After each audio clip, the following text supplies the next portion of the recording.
আমার বোনের ছেলে যখন শহরে পড়তে আসে তখন আমি তাকে আমার বাড়িতে থাকতে দেই, কারণ আমি বাসায় একাই থাকতাম। আমার বড় বাইরে ছিল বলে তার সাথে এই ব্যাপারে কথা বললে সে রাজি হয়ে যায়। আমার বোনের ছেলে আমার অনেক খেয়াল রাখত, বাজার থেকে কোনো কিছু আনার প্রয়োজন হলে সে এনে দিত। একদিন হঠাৎ আমি অসুস্থ হয়ে পড়ি। তখন আমার বোনের ছেলে বলে, এখন তুমি শুধু আরাম করবে। রাতে সে আমাকে দুধ খাওয়ানোর পর ওষুধ খাইয়ে চলে যেত। সকালবেলা ঘুম থেকে উঠলে আমি অনেক শান্তি পেতাম। একদিন আমার পেটে অনেক ব্যথা হতে শুরু করে। ডাক্তারের কাছে গেলে ডাক্তার বলে আমি গর্ভবতী। এই কথা শুনে আমার তো প্রাণ বেরিয়ে যাওয়ার মতো অবস্থা হলো। বন্ধুরা, গল্পটি শুরু করার আগে আপনি যদি আমার এই ছোট চ্যানেলটির নতুন দর্শক হয়ে থাকেন তাহলে চ্যানেলটি সাবস্ক্রাইব করে আমাদের সাথে থাকবেন। ডাক্তার যখন আমাকে বলে আমি গর্ভবতী তখন আমার মাথায় আকাশ ভেঙে পড়ে।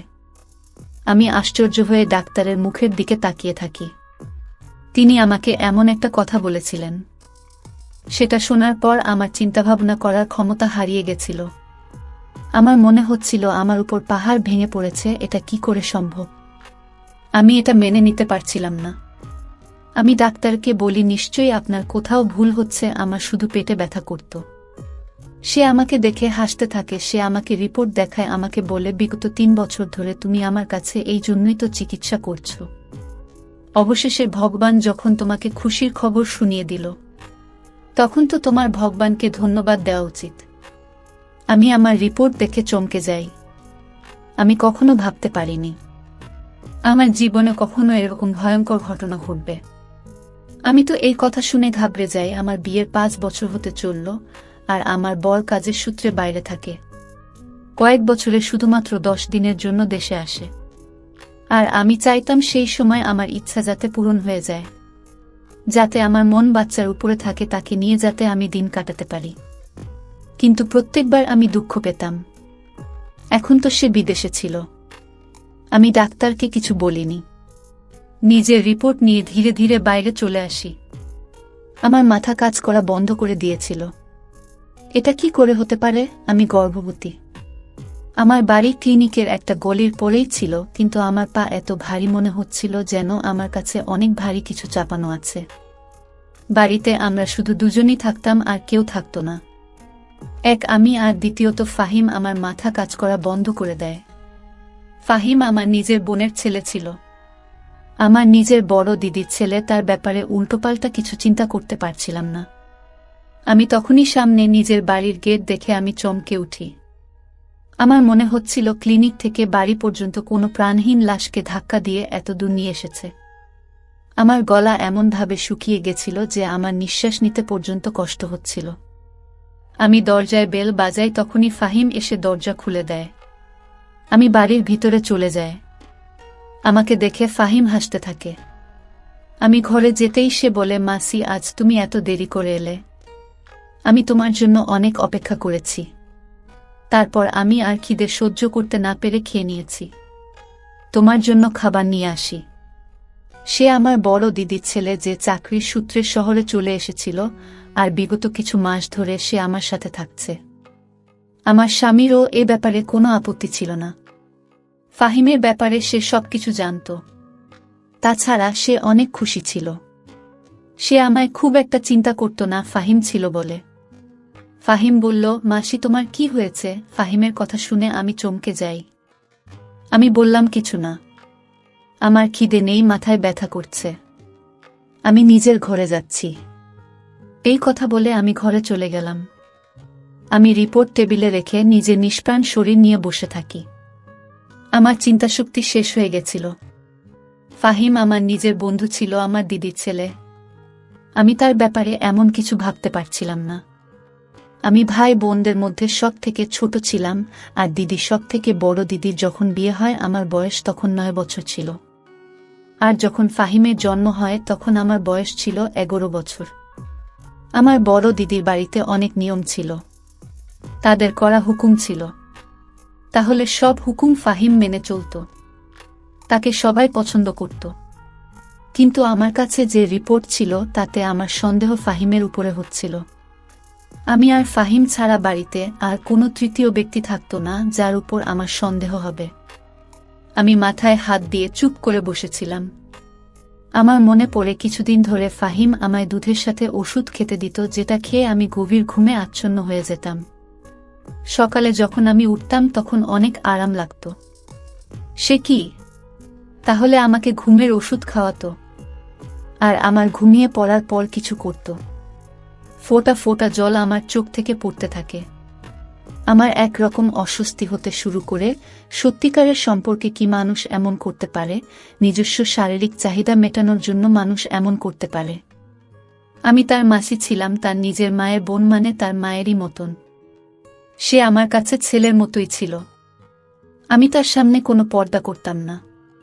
তার মাথা যদি আমার ব্যাপারে এরকম ভাবেও, তবে তার মন কি করে এই পাপ, এই অন্যায় করতে সম্মতি দিল? আমি অনেক কাঁদছিলাম।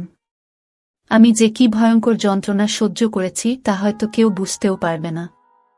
আমার মনে পড়ে গেল ছোটবেলায় আমি যখন দিদির কাছে থাকতাম, তখন সে আমার কোলে বসে পড়ত। সে আমাকে মাসি না বলে মাতামাতি বলতো। আমি সবার ছোট ছিলাম আর সে দিদির প্রথম সন্তান ছিল। সেই জন্য আমার বাড়িতে সবথেকে বেশি সময় সে আমার সাথে কাটাত। যখন আমার বিয়ে ঠিক হয় তখন সে নতুন নতুন কলেজে ভর্তি হয়েছে। সে আমাকে সোহানের নাম নিয়ে অনেক রাতও সে বলতো, তুমি এত সুন্দরী, মনমোহিনী। আর সে লম্বা চওড়া ছেলে, তার উপরে রাগী মেজাজের। মাসি, সোহান আঙ্কেলকে তোমার সাথে একদম মানাবে না। তোমার সাথে তো আমার মতো কোনো স্মার্ট ছেলেকে ভালো লাগবে। সে সবসময় সোহানের ব্যাপারে এরকম বলতো। সত্যি। আর কি করত? আমি তার দিকে অনেক রেগে রেগে তাকাতাম। আমার আর তার মধ্যে আন্ডারস্ট্যান্ডিংও অনেক ভালো ছিল। যখন সে আসতো রাতে অনেক কথা বলতো, হাসতো, মজা করত। সে এখন আমায় বলে, সোহান আঙ্কেল মনে হয় বিদেশে কোনো মেম সাহেবকে বিয়ে করে নিয়েছে, সেজন্যই তো ফিরতে চায় না।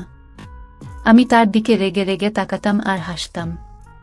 তাকে দেখে কখনো এমন মনে হতো না যে সে আমার সাথে এমন নোংরা কাজ করতে পারে। আমি এই সবই চিন্তা করছিলাম। তখনই ফাহিম দরজায় ঠক ঠক শব্দ করে ঘরের ভিতরে এলো। তখনও তার হাতে দুধের গ্লাস, ওষুধও ছিল। সে খুব স্বাভাবিকভাবেই আমার সামনে বসল, কিন্তু সে বিছানায় বসতেই আমি ভয়ে পিছনে সরে যাই। যে সব কথা আমি ডাক্তারের থেকে শুনে এসেছিলাম, তাতে আমার জায়গায় যে কেউ থাকুক না কেন সে ভয় পেয়ে যেত। আমি একা সে সময় ফাহিমের সাথে বাড়িতে ছিলাম। সে আমাকে এভাবে ভয় পেতে দেখে অবাক হয়ে যায়। কি ব্যাপার মাসি, তুমি এত ভয় পেয়ে আছো কেন? সবকিছু ঠিক আছে তো? নাও, দুধ খাও আর আরাম করো।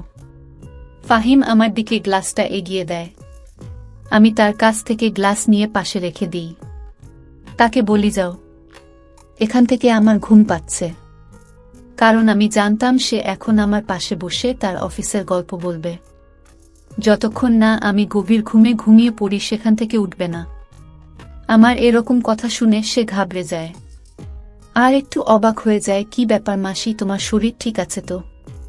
হয়তো আমায় এভাবে কথা বলতে শুনে সে চিন্তিত হয়ে গেছে। আমার তার উপর আরও রাগ হতে থাকে। কিরকমভাবে সে আমার সামনে নাটক করছিল, যেন সে অনেক বোকা, বেচারা, কিছু জানে না আর ভীষণ ভালো মানুষ। প্রথমে তো আমার মনে হচ্ছিল যেন তার গায়ের জোরে একটা চড় মারি, তারপর রিপোর্টটা তার সামনে ছুঁড়ে মারি আর বলি, দেখো তোমার সততার প্রমাণ। আর তারপর তাকে বাড়ি থেকে বের করে দেই। আমি তাকে প্রমাণ সমেত ধরতে চাইতাম, না হলে সে অস্বীকার করবে। আমার মাথায় অনেক ব্যথা করছে। আমাকে একদম জাগিও না, আমি ঘুমাতে চাই। আমার এই কথার সামনে সে একদম চুপ হয়ে গেল আর উঠে দরজা পর্যন্ত চলে গেল। বলল, তুমি আরাম করো, আর হ্যাঁ, দুধটুকু নিশ্চয়ই খেয়ে নিও। আমাকে আবার দুধ খাওয়ার কথা বলে সে ঘর থেকে বেরিয়ে চলে গেল। আমি এটা জানতে চাইতাম, দুধে ওষুধ মিশিয়ে তাকে খাইয়ে সে কি এমন নোংরা কাজ আমার সাথে করত। আমি সেই দুধের গ্লাসটা জানলা দিয়ে বাইরে ফেলে দিই। সেই জানলাটা রাস্তার দিকে ছিল। ওষুধটা রেখে দিয়ে ঘরের লাইট বন্ধ করে আমি ঘুমিয়ে পড়ি। এখন আমি সেই সময়ে অপেক্ষা করছিলাম, যখন ফাহিম ঘরের ভিতরে ঢুকবে। আধা ঘন্টা কেটে গেছিল, কিন্তু আমার ঘরে কেউ আসেনি। তার আসার অপেক্ষা করতে করতে আমি বিরক্ত হয়ে যাই। আমার ঘুম পেতে থাকে, সেজন্য নিজে গিয়ে দেখে আসি যে সে কি করছে। আমি উঠে ঘরের বাইরে গিয়ে দেখি বারান্দা ফাঁকা ছিল, তার সামনে ঘরটা ফাহিম ছিল। আস্তে করে তার ঘরের দরজা খুলতেই আমার হুঁশ উড়ে যায়। কারণ সে তো। আমি তার ঘরের দরজা ধীরে ধীরে বন্ধ করে দিই আর ধীর পায়ে নিজের ঘরে চলে আসি। আমার মাথায় সেই কথাগুলো ঘুরতে থাকে। যখন দিদি প্রথম ফোন করে সে বলেছিল ফাহিম তো শহরে চাকরি করতে চায়, সেখানে অনেক রকমের ছেলে থাকে। আমার ফাহিম অনেক সহজ সরল, যদি কোনো উল্টোপাল্টা লোকের চক্করে ফেঁসে যায়, যদি নেশা করা শুরু করে, তুমি তো জানো আমরা কিভাবে তাকে মানুষ করেছি, কিভাবে তার দেখাশোনা করেছি। আমার ছেলে অনেক শান্ত, অনেক সৎ, কিন্তু অনেক ছেলেরা এক জায়গায় থাকলে খারাপ কাজ তো হবে। সেই জন্য তুমি যদি তাকে নিজের বাড়িতে রাখো তাহলে আমি শান্তি পাব। সেই সময় আমি ফাহিমের এই ভেবে বাড়িতে থাকতে দেই, কারণ আমি মনে করতাম সে আমার বন্ধু নয়, বরং সে আমার ছেলের মতো। আমার মাথা যন্ত্রণায় ফেটে যাচ্ছিল। আমি দেখেছিলাম আমার দিদির ছেলে সেই সময় নিজের ঘরে বসে সিগারেট খাচ্ছিল। আমার দিকে তার পিঠ ছিল, সেই জন্য সে কিছু জানতে পারেনি। আমি ধীরে তার ঘরের দরজা বন্ধ করে নিজের ঘরে ফিরে এসেছিলাম।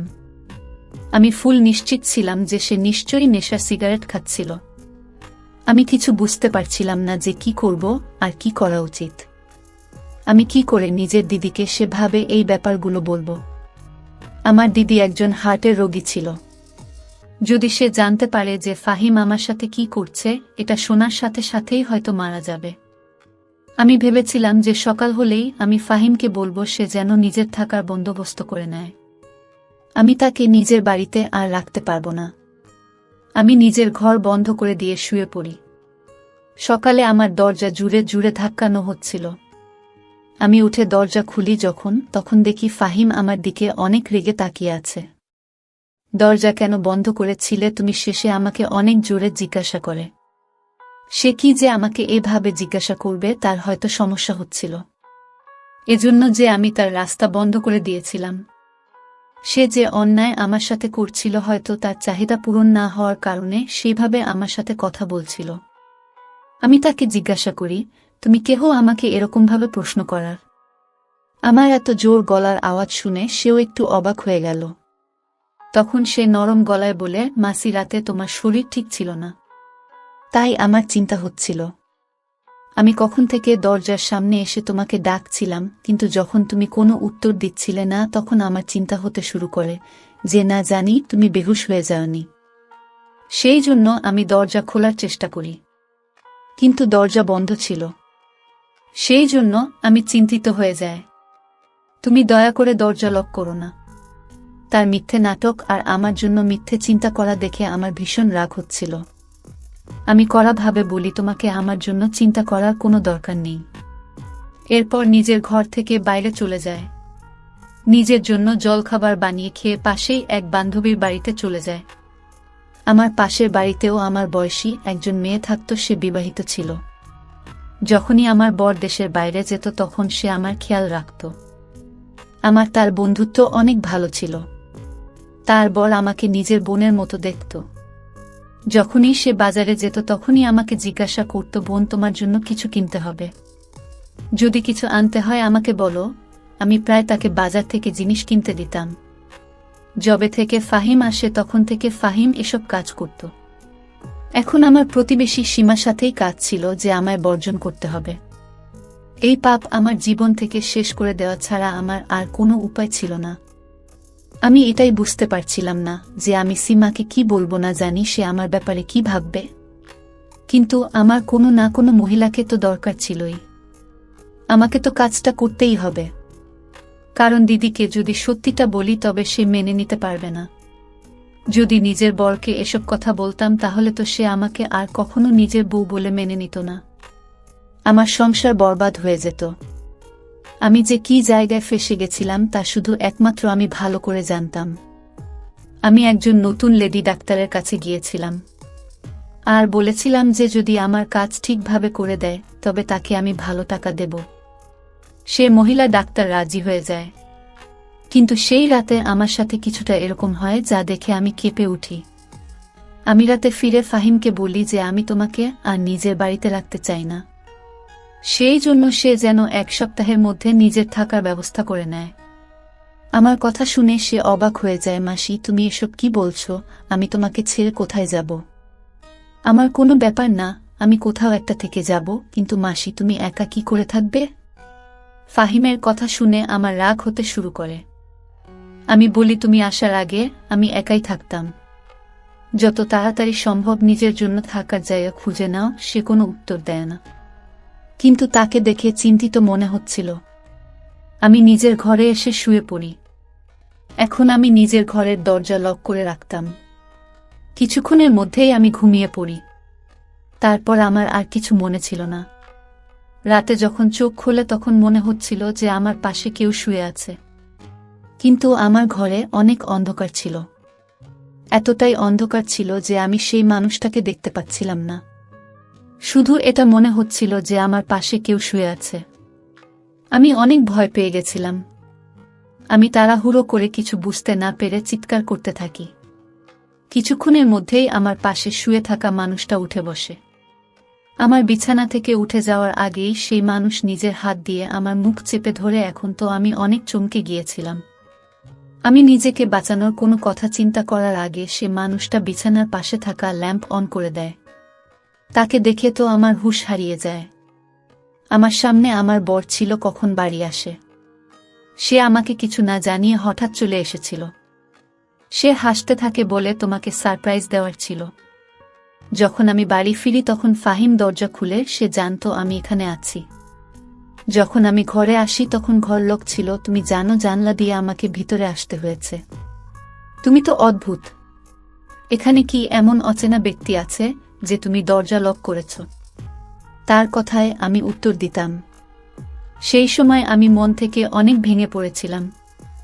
সেই জন্য সোহানের গলা জড়িয়ে আমি অনেক কাঁদতে থাকি। সে ভেবেছিল যে সে ছিল না বলে আমি উদাস ছিলাম। সেজন্য এভাবে হঠাৎ তাকে সামনে দেখে কেঁদে দিয়েছি। সত্যিটা অন্য কিছু ছিল। আমি জানতাম আমার উপর দিয়ে কি ঝড় বয়ে যাচ্ছে। সে আমাকে সান্ত্বনা দিতে থাকে। সকালে যখন আমি উঠি তখনও সোহান ঘুমাচ্ছিল। আমি অনেক চিন্তিত ছিলাম, আজ আমাকে ডাক্তারের কাছে অ্যাবর্শন করতে যেতে হবে। কিন্তু সোহানের উপস্থিতিতে এটা সম্ভব নয়। আমি এটা ভেবে চিন্তিত ছিলাম যে সোহানের কাছে কি অজুহাত দেবে, কি করে এই কথাটা লুকাবো। আমি চিন্তিত হয়ে বাইরে বসেছিলাম। তখনই ফাহিম রান্নাঘর থেকে বের হয়। সে নিজের ও সকলের জলখাবার বানিয়ে টেবিলে রাখছিল।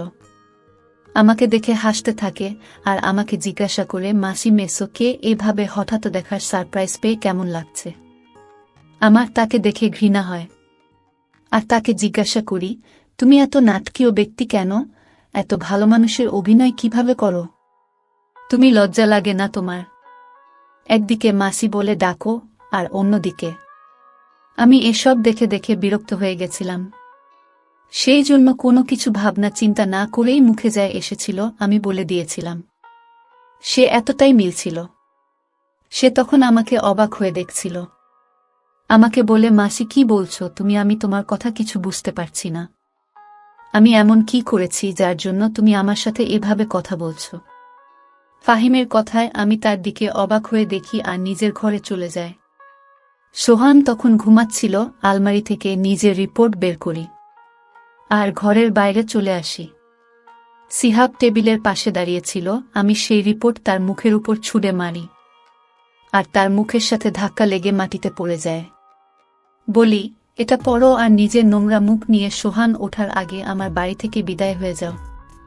আমি ওকে রেগে রেগে এই কথাগুলো বলি, কারণ আমি চাইতাম না কোনোভাবে সোহান এই কথা জানতে পারুক। ফাহিম রিপোর্টটা মাটি থেকে তুলে খুলে যখনই সে সেই রিপোর্ট পড়ে তখন তার মুখের রং ফিকে হয়ে যায়। তার হুঁশ উড়ে যায়। তার কিছু বলার আগে সোহান বারান্দায় আসছিল। জানি না কিভাবে, কিন্তু সে সোজা ফাহিমের কাছে আসছিল। রিপোর্ট তার হাত থেকে নিয়ে পড়তে শুরু করে। সেটা দেখে তো আমার প্রাণ বেরিয়ে যাওয়ার মতো অবস্থা হয়। আমার সংসার নষ্ট হয়ে যাবে। সোহান তো আমাকে তালাক দিয়ে দেবে। আমার খুব বাজেভাবে মাথা ঘুরে যায় আর আমি পড়ে যাই। যখন আমার হুঁশ আসে তখন দেখি আমি হাসপাতালে আসছি। আমার হাত কাঁপছিল আর সোহান আমার দিকে দেখছিল। ফাহিম ও সেখানে দাঁড়িয়েছিল।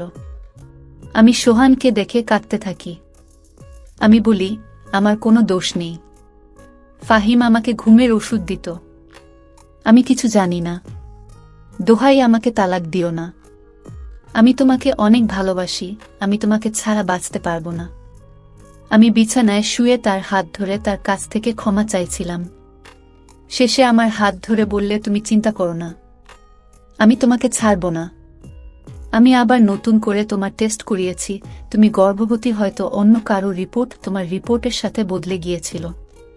না তুমি দোষী আর না শিহাবের কোনো দোষ আছে। এরকম কিছু নয়, তুমি তার চরিত্রের উপর সন্দেহ করো না। শুধু রিপোর্টও অদল বদল হয়ে গেছিল। এটা একটা ভুল বোঝাবুঝি হয়েছে। ফাহিমের উপর যখন আমার নজর পড়ে তখন সে কাঁদছিল, তার মুখ থেকে কোনো শব্দ বেরোচ্ছিল না। ও শুধু কাঁদছিল। আমাকে দেখে আমার কাছে এলো আর বলল, মাসি, তুমি কি করে ভাবলে যে আমি তোমার সাথে এরকম করতে পারি? আমি আমার মা আর তোমার মধ্যে কখনো কোনো পার্থক্য করিনি। আমি তো কখনো কোনো অচেনা মেয়ের দিকে চোখ তুলে পর্যন্ত তাকাইনি। তুমি তো আমার মায়ের মতো। আমি বললাম, আমি তোমাকে সিগারেট খেতে দেখেছি। সে বলে, আমি নেশা আর সিগারেট কখনো খাই না। হ্যাঁ, কখনো কখনো এমনি সিগারেট খাই। আমি তোমার খেয়াল এই জন্য রাখতাম যে ছোটবেলা থেকে আমি তোমার কোলে পিঠে করে মানুষ হয়েছি, বড় হয়েছি। সেই জন্য যেভাবে আমি আমার মায়ের খাবার আর ওষুধের খেয়াল রাখতাম, সেভাবেই তোমারও খেয়াল রাখতাম। আমি যদি জানতাম আমার জন্য তোমার অসুবিধা হবে, তাহলে আমি কখনো ওখানে যেতামই না। সে কেঁদে কেঁদে এই কথাগুলো বলছিল। একটা ভুল রিপোর্ট আমাকে লজ্জায় ফেলে দিয়েছিল। আমি নিজের দিদির ছেলের ব্যাপারে কি না ভেবেছিলাম। কিন্তু আমার মাথায় একবারও এই চিন্তা আসেনি যে রিপোর্ট ভুলও হতে পারে। আফসোস, যদি আমি দ্বিতীয়বার আরও একবার টেস্ট করে নিতাম তাহলে এসব কিছু ঘটত না। বন্ধুরা, আজকের গল্প এখানেই শেষ করছি। যদি আমার গল্পগুলো তোমাদের ভালো লাগে তাহলে একটা লাইক দিয়ে বন্ধুদের সাথে শেয়ার করে দিন। দেখা হবে আগামীকালের নতুন ভিডিওতে। সবাই ভালো থাকবেন। ধন্যবাদ।